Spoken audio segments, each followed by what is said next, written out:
Good evening, everyone. I am Puneet Dikshit. I am currently pursuing BTech in Mechanical Engineering from IIT Delhi.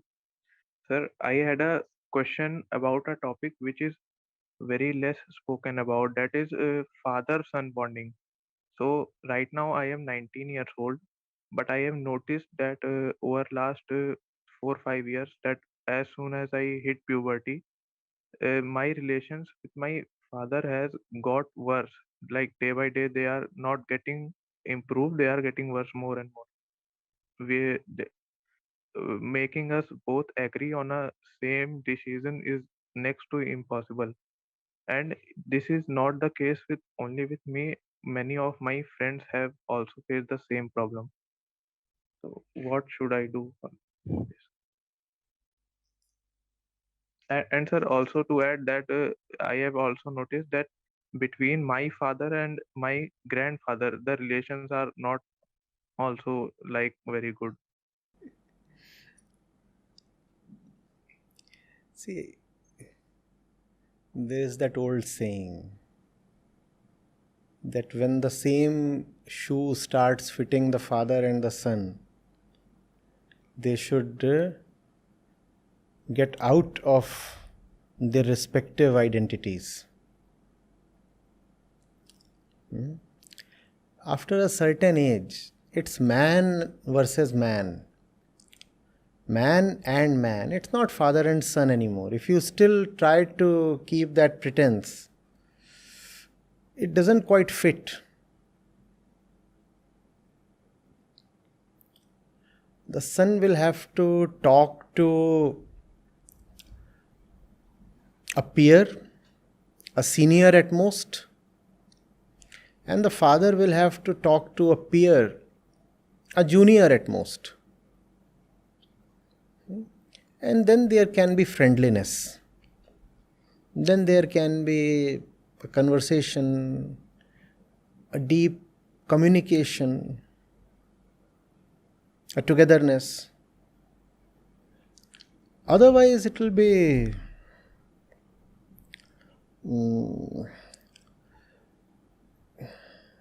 just misfitting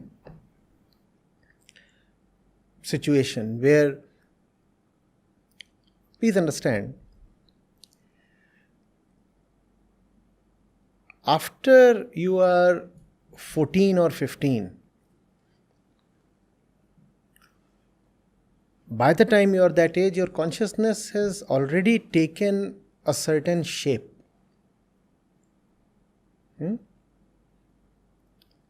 And fundamentally, it does not change much.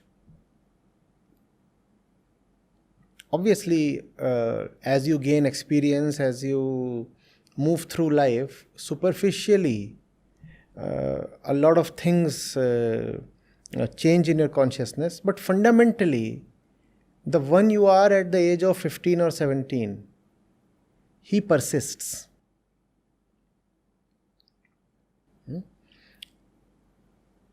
If you meet, you are in IIT right now. After 4 years, if you meet one of your classmates from class 10th or 12th, you'll still be able to easily relate with that person. Even if your classmate has gone into an entirely different field of study, a different city, and has not kept in touch with you, still when the two of you meet, it will be the same good old days. Right? Why? Because not much changes.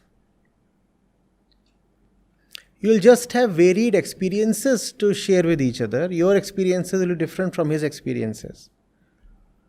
But deep within, not much change happens. A little change can happen, but not much. After you pass out, if you meet your batchmate after 20 years, you'll still be able to relate with him just as you did in campus. The reason again is simple, not much changes. Not much changes. On your Telegram or WhatsApp groups or whatever technology you use, if you relate with your batchmates 20 years after passing out, it would still be in the old ways, and that won't look odd because not much changes. Though you would have lost a lot of hair, gained a lot of weight, also a lot of money, and you would be probably in a different country compared to your batchmates. Somebody is in Canada, the other one is in Germany, somebody is in Australia, and stuff happens, and all that is happening, and yet the vibing would not be any different. And you would address each other by the same kind of nicknames and stuff as they were in the college. The point is, 15, 17 and 35, 37 are not very different.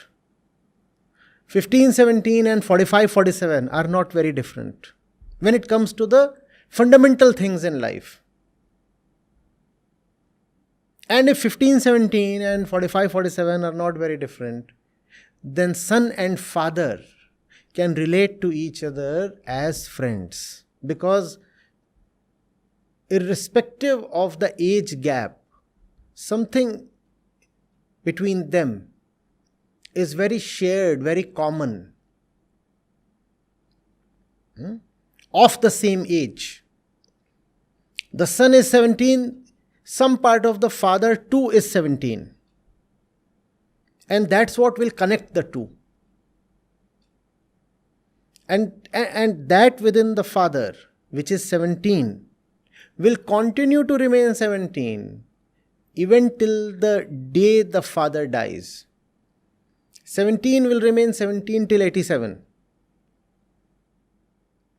I'm not denying that people evolve and grow and get wiser and mature. I'm not denying all that.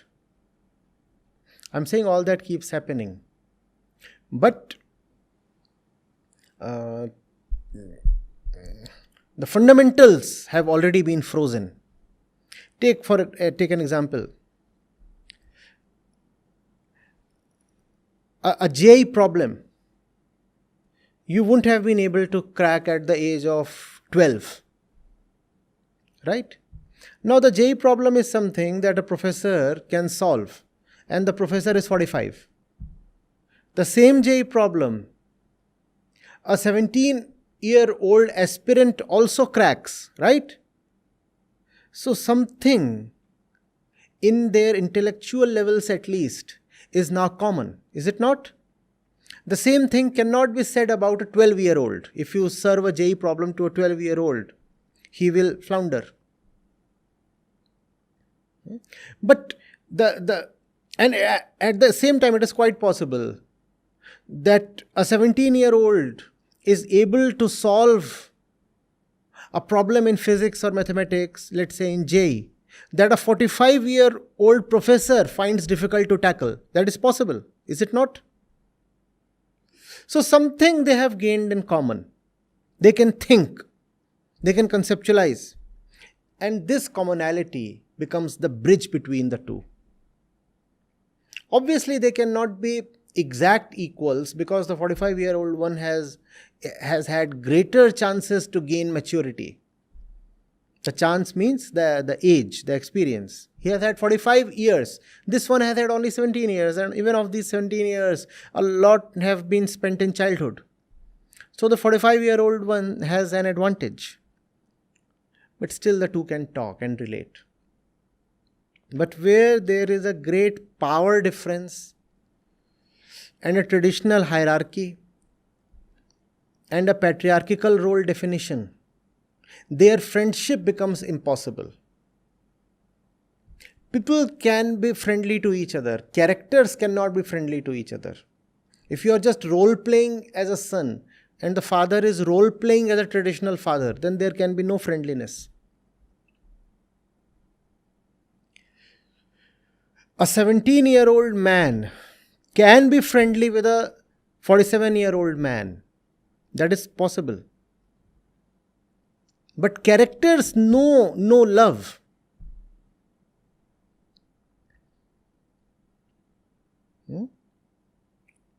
And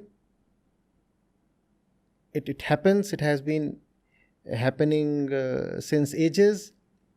The wise ones have always treated their kids as equals. They can have a free conversation with. Whereas if you are power oriented and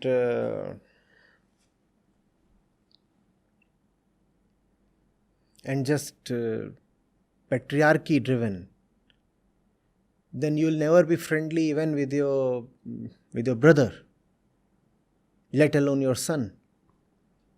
You'll say, I am the elder brother, I have the right to rule.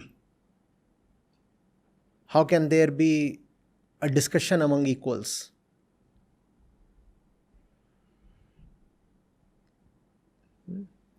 So, as far as you are concerned, start looking your father as a man. Try thinking of him less in terms of the role he is playing and more in terms of the individual he is. Think of him as a person. Here, in front of me stands a person. The person has a certain age, but nevertheless, he is a person.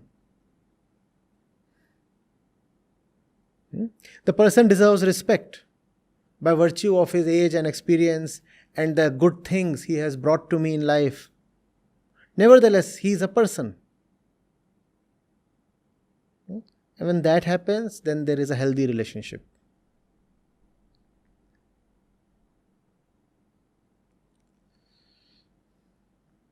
Same applies to mothers and daughters, same applies to fathers and daughters, same applies to mothers and sons, same applies to brothers and sisters, and this applies to everybody. And husbands and wives, everybody.